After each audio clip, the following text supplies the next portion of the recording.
David's work is really different from other artists. Well, first of all, it's as if he's from another era. I mean, just what he was doing is so different in every way. The scale, also the things are so tiny, and the craftsmanship, just the technical ability really to instill personality into these creatures. He just really is, he wasn't really of this era.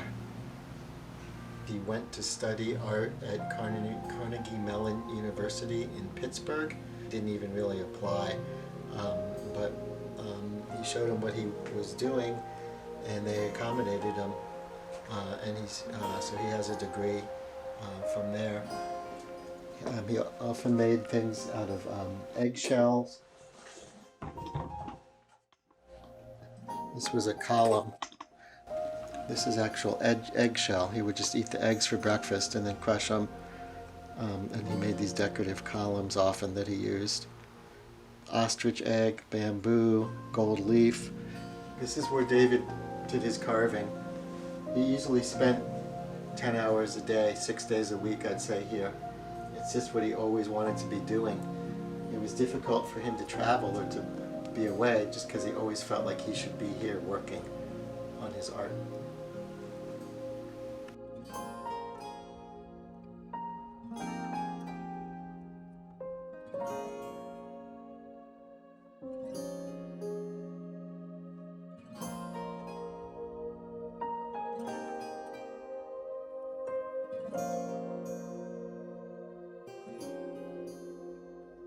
This was a theater that he started, but he didn't like the direction it was going, so he just put it aside. And then inside there's a little sculpture. 2 guys with 5 legs that he never finished.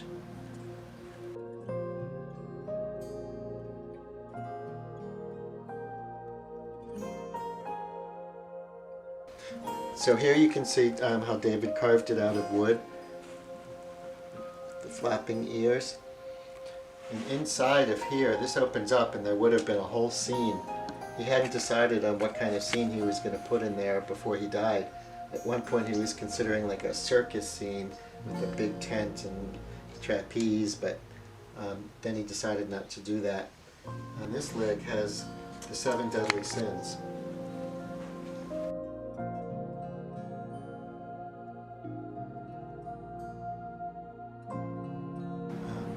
First he didn't really have his own one-person shows. Every couple years for the first number of years he would put them in a group show, and he would buy pieces from them to support them, but mostly he was just doing his own thing in a little storefront studio in Manhattan. Here you can see David will have started with this drawing of the elephant. And then he made one out of clay to figure out the scale and the proportion and the expression and the skin. And from there, he would have gone and carved it out of wood. Simultaneous to his major pieces, he would often be working on smaller pieces, and those could take really just a couple days. But a lot of times it was him putting things aside and then going back to them. And so they might sit, for months in between times when he picked them up. But he could carve pretty quickly. One of his pieces, which was a pipe organ, was featured in the Metropolitan Museum of Art. I think his personality really is reflected in his art. He's a very gentle, soft-spoken, incredibly discreet and private person. And you wouldn't really necessarily think anything special the first time you met him, but it was just like his sculptures. You just keep moving in to closer and closer detail and learning more and more about him and his capabilities and his story.